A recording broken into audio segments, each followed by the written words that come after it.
Sa isang bansang puno ng ingay ng politika at kontrobersya, sino ang nagsasabi ng totoo? Sino ang nasa panig ng bayan?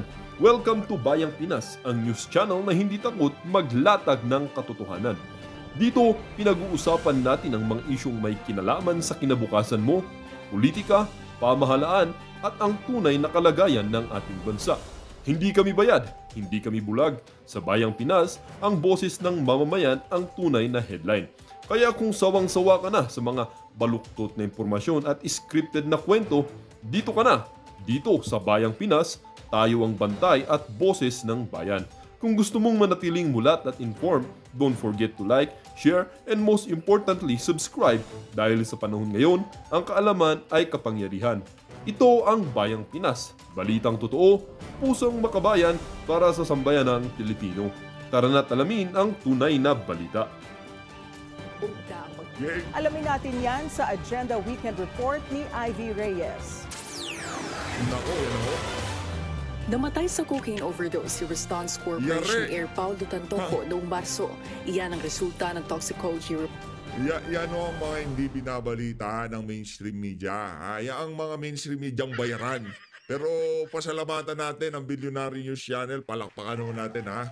Laging ang Billionaire na yan, sila yung nagbabalita doon sa mga mabibigat na ibalita. Sila din yung mga nagtatanong doon sa mga mabibigat na katanungan ngayong mga panahon na to. Kaya palakpakan natin ang Billionaire News Channel. GMA, News 5, ABS, nag-publish sila ng article maya-maya dahil siguro yung mga boss nila merong merong nalalaman o kung ano pa man diyan sa nangyari na yan dito kay anong pangalan to? Paulo Tantoco. Tuloy Report natin. ito ayon sa Los Angeles County Coroner's Office. 4 na buwan ang mapabalita ang pagpanaw nito noong March 9 Philippine Time, listed a significant condition ng posibleng komplikasyon sa puso sa accidental death ni Tantoco. Ayon sa Hollywood LA News, kasama si Tantoco sa entourage ni First Lady Liza Araneta Marcos nang ipagdiwang nito ang Manila International Film Festival sa Beverly Hilton Hotel. Sa isang video sa social media account ng First Lady, Anak ng Towa, pinagdiwang ang Manila Film Festival sa Estados Unidos. Ano nangyari? Ayun, merong nagurgur. Anong dahilan ng pagkagurgur? Na-overdose sa Coca-Cola. Yan ang problema. Sobrang pagbabalat kayo ng administrasyon. Malamang sa malamang, ang pakay lang talaga ng mga yan mag-Coca-Cola dyan sa Estados Unidos. Gumastos pa kayo ng kamahal-mahal, pwede naman kayo dito sa Pilipinas. O baka kung sa Pilipinas nyo pa ginawa yan, walang ganyang report na nangyari. Kung nadali man dito yung Tantoco na yan, Tantoco. sorry, nakakanano natin So, di ba, kung dito nangyari yan, malamang sa malamang, hindi lang total media blackout, walang medical legal, walang kung ano pa man sa bagay. Ika nga natin, ang Diyos ng tadhana ang magpapatumba o magpapatahimik o sisira sa pangarap nitong walang iyong pamilya na to. Ika nga. present sa MIFF celebration, sina Senate President Cheese Escudero, Senate Pro Tempore Jingo Estrada, Tourism Secretary Cristina Frasco, Kasama ka pala dyan, Senator Jinggoy. Kasama ka pala dyan, SP Cheese. Anak ng Petrang Garapata, yan na nga ba sinasabi natin? Tuloy natin. Chairman Romando Artes at iba't ibang Pinoy celebrities. Noong Mayo, pinabulaan na ng Malacanang ang mga aligasyon ni Vice President Sara Duterte na involved ang First Lady sa pagkamatay ni Tantoco. Sa kanya pala nang galing ang fake news. Siya pala ang source ng fake news na ito na pinapakalat. Kumalat kasi ang haka-haka online na na-dictate sa Los Angeles CFL na ayon sa mga fact-checker ay distorted at manipulated photos and videos. Tandaan po. Sa tingin niyo ba mga kababayan, ito hinihintay ko to, mamaya, mga natin. Sa tingin niyo ba mga kababayan, kailangan natin tanungin si Jinggoy at itong si Cheese. Kasi kasama sila Nako po. Natin, dumating si First Lady sa Pilipinas, March 10, 2025. Kung gusto niya pong alamin yan bilang Vice Presidente, may records po yan. March 11, nagkaroon po ng event si First Lady with the representatives of Girl Scouts of the Philippines. That's May 11, 2025. Pwede po ba nating ipakita? Iyon o. See? O, pasalamat kayo dyan. Para sa ano, pasalamat kayo, okay? O, at least, di ba, pinakita yung ano, yung mga larawan na yan, na talagang present itong si Lisa, pero di umano, matagal na yung mga yan, di umano, edited yung mga yan, di umano, isiningit lang si Kokak dyan, di ba? O, maya-maya, nagpunta ng Hong Kong si Tatay Digong, tinakpan nila issue. Ngayon, ano pang pantatakip nyo? Naku, mga isang truck ng kalansay ang kailangan natin bago matakbo. Maganda yung ano yung taala, punuan niyo ng kalansay yan. Dahil hindi man natin mapagtatakpan to. Ako na kunyari ako yung ano yung secretary diyan sa ano diyan sa PCO. Okay. Guys, listen. Hukayin lahat ng kalansay, ihulog diyan sa taal. Kailangan natin ng maraming kalansay. Mahirap. Mahirap po pagtakpan nito mga kababayan. Mahirap kahit anong media blackout nyo dito. Yung kakashare lang ng mga kababayan natin sa mga wall nila, pagtatanong kung anong nangyari dito, Senator Jinggoy, Senator Cheese, ma-overwhelm ang PCO dito. Kaya kunin na lahat ng kalansay ng aso, kalansay ng pusa, lahat, ibaon dyan. Madami-dami pang kalansay ang kailangan hanapin ng Coast Guard dyan. Assistant Vice President ng Response Group si Tantoco. Dati rin siyang Chief Operating Officer ng Pacific Links Gulf Development at Chief Security and Procurement Officer ng Santa Elena Golden Country Estate. Ang asawa naman nito, dating Communications Manager ng Response Group at kasalukuyang Malacanang Deputy Social Secretary. Wala pang pahayag ang palasyo tungkol dito. Para sa Agenda Weekend, Ivy Reyes, Billionaire News Channel. Ayun, palakpakan nun natin ang napakagiting na pagbabalita ng Billionaire News Channel kaugnay dito sa balita na to. Rekta na ho tayo dito kay Manong Ted. In-interview niya ho dito. Itong si attorney. Ito magaling pa sa Korte Suprema, siyempre. Alangan naman niya si George Garcia, dito. Itong si Joel Chua, magpapatalo sa Korte Suprema yan. Ika nga yung yung inihinging paliwanag ng Korte Suprema dyan sa House of Representatives. Dito sa video na to, ika nga ipapaliwanag. Mag-aabogado na itong si Joel Chua para dito kay Reginald Velasco. Doon sa Secretary General Velasco. Siya ang mag-aabogado para sa kanya. Pakinggan nyo ho yung mga walang kapararakang paliwanag ng isa sa mga prosecutor dyan sa impeachment trial nitong si VP Sara. Eto mga kababayan. Kay Mike Flores. Ganda umaga, paring Mike. And kay Ma'am Nelly Go. Maganda umaga rin po sa inyo. Nasa rin na ngayon si Congressman Joel Chua ng Manila. Isa po sa mga House Prosecutors nga po dito sa paparating kung matutuloy man ang impeachment trial ni VP Sara Duterte. Maganda umaga po, Congressman. Ay, magandang umaga po, Manong Ted, at sa lahat po ng inyong mga taga-subaybay. Salamat sa DJ Chacha pala. Opo, salamat sa Morning panahon, po. Congressman. Congressman, ito nga po. Hindi mo natin si PH update. Dapat PH update din pala. Salamat. Good morning, Kong. Di ba, gaganunin din kita kagaya kay DJ Chacha. Good morning, Kong. Ganon.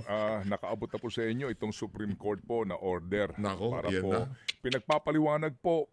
Tama ba? Parang similarly yung issue na hinihingi sa inyo ng Senate Impeachment Court dito po sa pagpapaliwanag sa mga unang impeachment complaint na inihain laban kay VP Sara? Well, basically, humihingi lang po sila ng mga dokumento, mga impormasyon na under oath na patungkol po dun sa petition po na nakasampa po sa kanila. Kagaya po ng status ng unang tatlong complaints ng mga private citizen. So, yung mga exact date po kung kailan yung mga complaint na na-file ng mga private citizen. So, siguro yung aking paniniwala yung mga chronological of event at mga dokumento na relevant Yan, tama, po para po sa kanilang Oo. pagdidesisyon. Hindi. Nalito din ng kasi ang meron kayong rules, di ba? Merong rules sa impeachment. Pagka natanggap yung impeachment complaint, nakalagay doon sa rules, immediately idalhin sa tanggapan ni Speaker o kung ano pa man dapat gawin dyan. Alam nyo kaya pinagpapaliwanag kayo dahil nakitaan kayo ng kakulangan ng Korte Suprema. Alam naman ho natin yung mga pagdating sa mga ganyang klaseng rules, yung korte ho talagang ano dyan, hindi ho pwedeng mabali yan, ika nga. Ginawa yung rules na yan para sundin, ika nga. Singil kayo ng singil sa forthwith, di ba? Pero yung immediately, di nyo naman alam ibig sabihin. Noong napunta dyan sa Senado, gusto nyo immediately. Pero yung gusto nyo forthwith, trial agad. Pero yung immediately, nung pagtanggap nitong si Reginald Velasco, hindi immediately binigay kay Tambaluslos. Hinintay pa niya yung 3 impeachment complaint. Anak ng toko. Diyan tayo nagkakaproblema. Diyan kayo mabubutasan ng Korte Suprema. Ika nga. Troy. Congressman, yung pong mga hinihingi na yan ng mga petsa, doon sa paghahain ng impeachment, kasi 4 nga po ito, yun hong mga bagay na yon hindi ba ho nakababahala sa punto ng mukhang may nasisilip? Nako.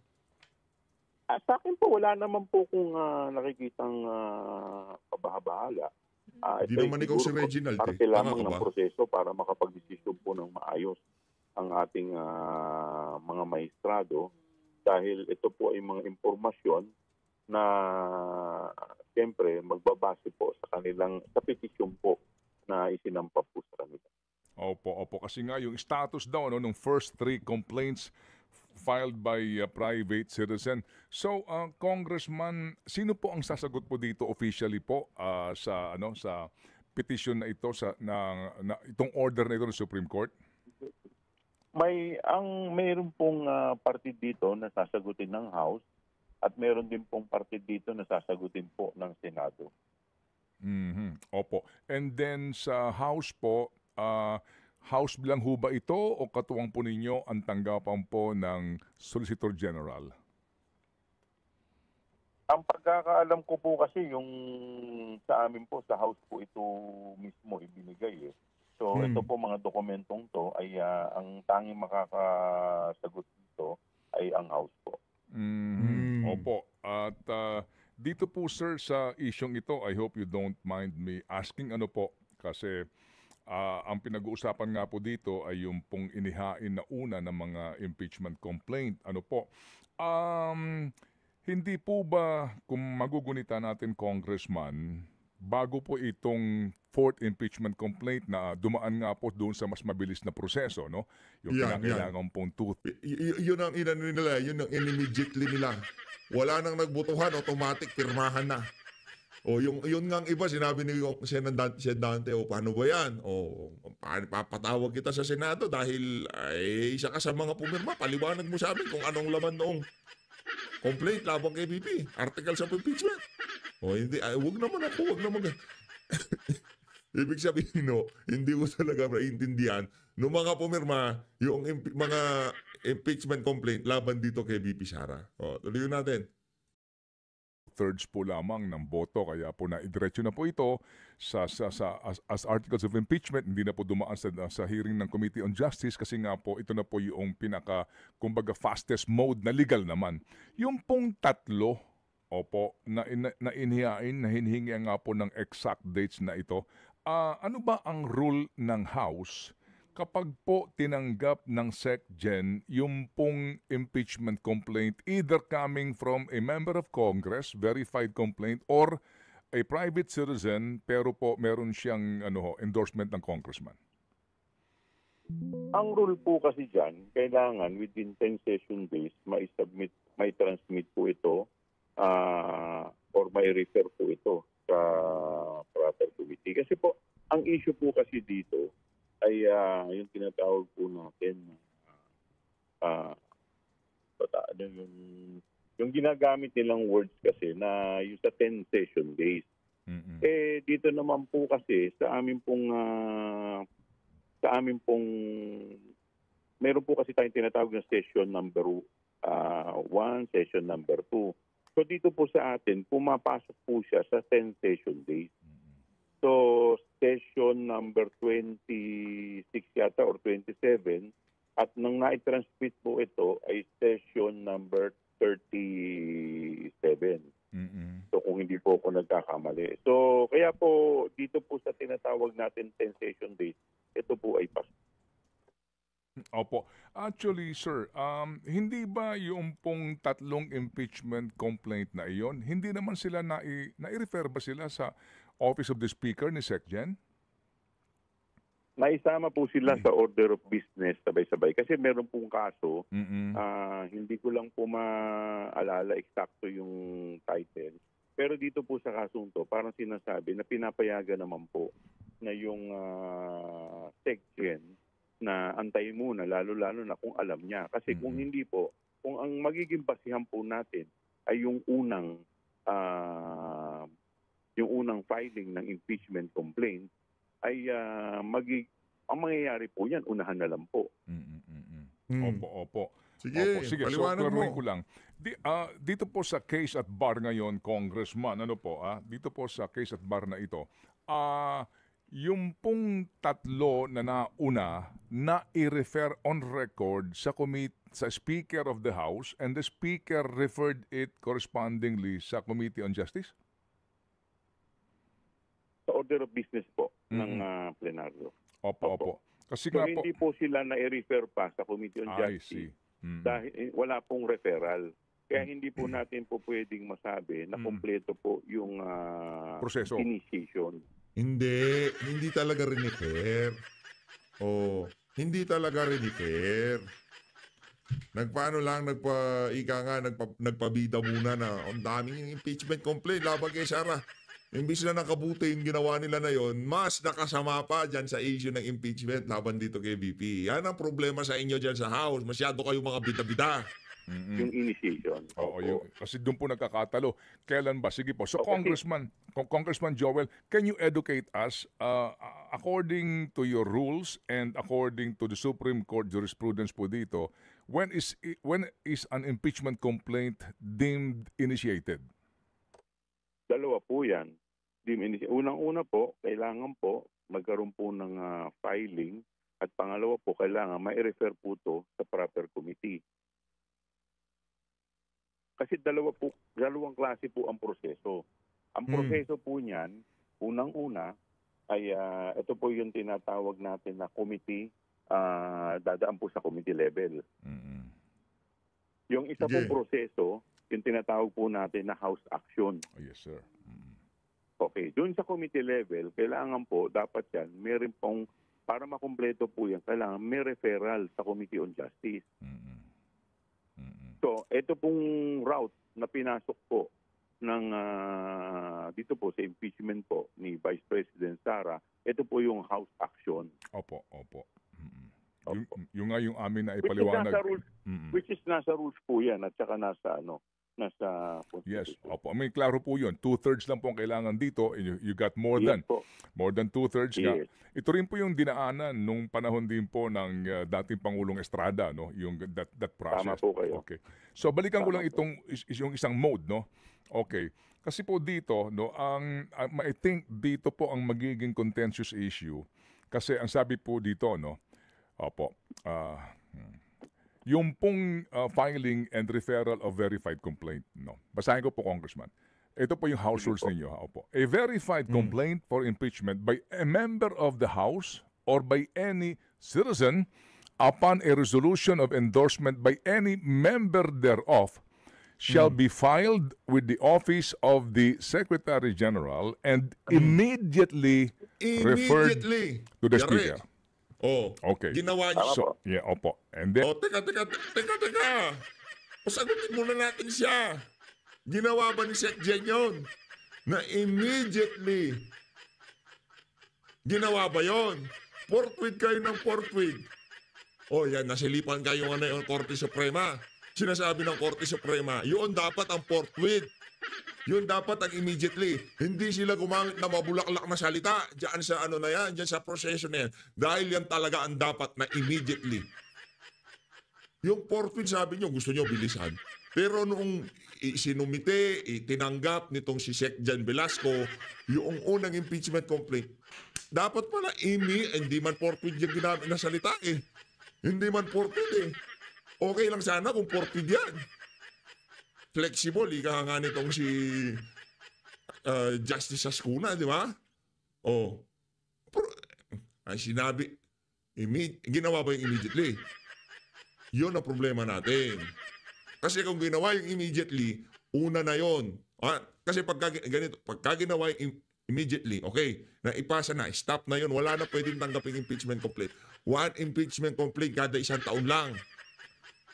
Hindi nila rinifer kasi magpapa-optic pa sila. Yan tuloy, nabutasan sila. Actually, doon pa lang sa pagtanggap ni Sec Jen Velasco, dapat stop na doon. Lahat ng susunod dan sa unang impeachment complaint, wala na dapat. Kasi nag-umpisa na yung 1 year pagkatanggap ni Sec Jen ng impeachment complaint. Yun ang pagkakaintindi natin. At marami sa mga abogado, yun ang pagkakaintindi nila. Maging yung napakahusay na abogado na si Rodante Marcoleta, yun din ang pagkakaintindi niya. Then, an impeachment complaint is verified by an affidavit that the complainant has read the complaint and that the allegations therein are true and correct of his personal knowledge or based on authentic records. An impeachment complaint required to be verified which contains a verification based on information and belief or upon knowledge, information and belief or lacks a proper verification shall be treated as an unsigned impeachment complaint. Yan po, klaro yan, ha? The Speaker shall have it included in the order of business within 10 session days from receipt and shall then be referred to the Committee on Justice within 3 session days. Okay, so klaro po ito, no? So klaro po ito, sabi nga ninyo. Sabi nitong si Manong Ted, pagka hindi mo naintindihan yan, talagang tambalus-lus ka na lang. Di ba? klaro ho ito, na immediately. Nagbilang kayo, mukha naman pong hindi siya sumakto doon po sa sa bilang ng... Pasok po siya doon sa 10 session days. Opo, pasok sa 10 session days pero hindi na i-refer sa Committee on Justice. Tama? Tama po. Okay, sige. So ito ngayon tanong, mukhang dito po yata ang yung problema. Bakit daw inupuan ng SecGen yung mga complaints at hindi siya forthwith kung baka gagamitin ko Congress. Palitan na yan si Sec Jen.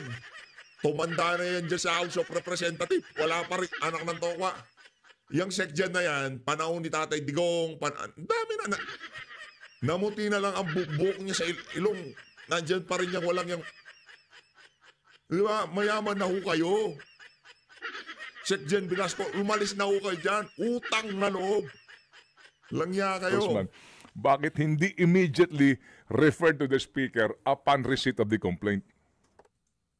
Meron po kasing kaso, yung nga po yung binabanggit ko po sa inyo kanina, hindi ko lang maalala yung kaso na title, kung saan sinasabi po dito na yung SecGen hindi naman kailangan pag final po sa kanya kailangan automatic ibigay niya.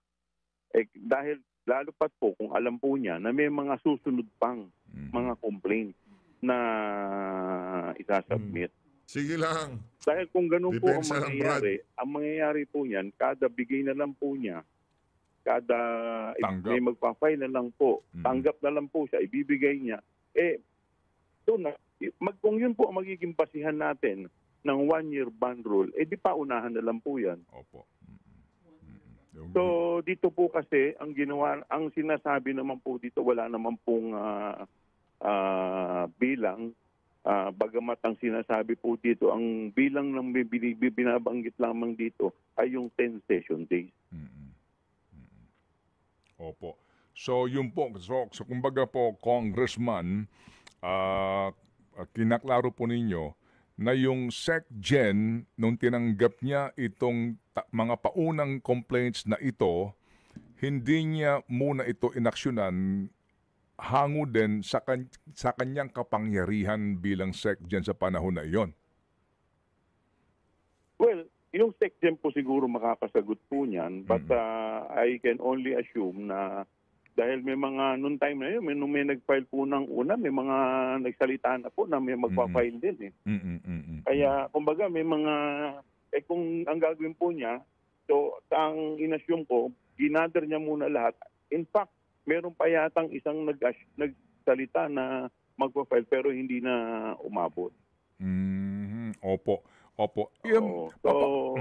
Opo. Kasi kaya ho namin ito kinaklaro lang nga kasi alam niyo baka ito yung maging cause of delay nitong trial, di ba? Kapag sinabi ng Senado, hintayin muna natin ma-resolve yan ng Supreme Court bilang paggalang sa kanila.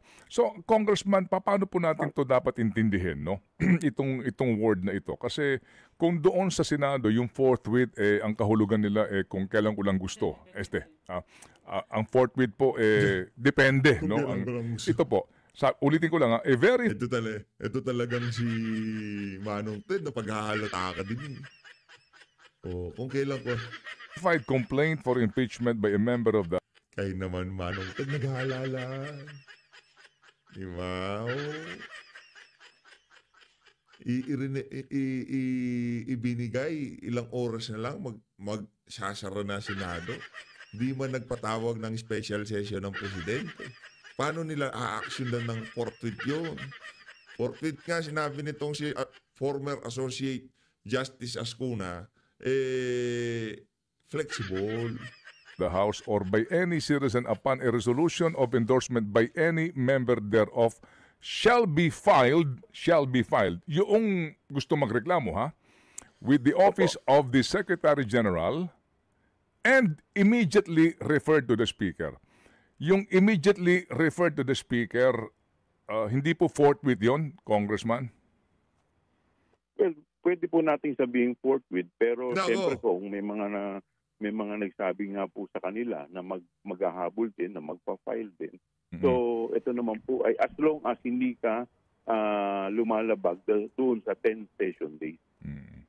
Opo. So, ang bottom line pa rin dito, Congressman, hindi yung actual na aksyon ng SecGen upon receipt. Kasi sabi nga ninyo, ang logic dyan, kung ganyan, kung ako yung impeachable official, kaibigan ko, file ka sa akin ng impeachment, kahit na walang pasiyan. Para on record, meron na akong 1-year ban, di ba? Ganun po lalabas doon. Ganun na lang po ang gagawin natin. Ayusin natin ang rules. Huwag yung sisihin yung, huwag kayong gumawa ng kabalbalang senaryo na yan. Anak ng toko, sarili mo, papa-impeach mo. Napakalabo naman nun. Para saan? Para maitigil. Hindi mangyayari ho yan, kabalbalan yan. Paano pagka tinutuo? Paano nakakuha ng boto? Siraulo ka ba? I-impeach mo sarili mo? Ang toko. Sige, na natin. Higa nga nila, pagalawin na natin ang ating mga malilikot na kaisipan. Pero kahit paano ko isipin, hindi talaga mangyayari yan. Ngayon, kung alam mo naman palang hindi makakakuha ng boto, alam mo naman puro kabalbalan ng impeachment, hindi ka pala ma-impeach, bakit ka magpapafile in the first place ng impeachment kung bihira talaga. May magpapile para magamit yung 1-year ban. Opo. So nangangahulugan, Congressman Joel, ito magiging depensa nyo sa Senado, sa Supreme Court dito kung sakasakali sa inyong pagsagot dito sa inyong, kasi baka doon kayo tumbukin yung, bakit kasi inupuan niya ng SecGen, hindi ka agad inihain sa Office of the Speaker para sa kanyang kaukulang referral? Maliwanag naman po kasi yung nasa rules Ang batayan po ang sukatan po ng araw ay yung 10 session days So wala naman yung una At in fact, meron nga pong kagaya po ng Opo. Kagaya po ng binabanggit po, Congressman, na puputol. Opo. Opo. Go ahead, sir. Go ahead po.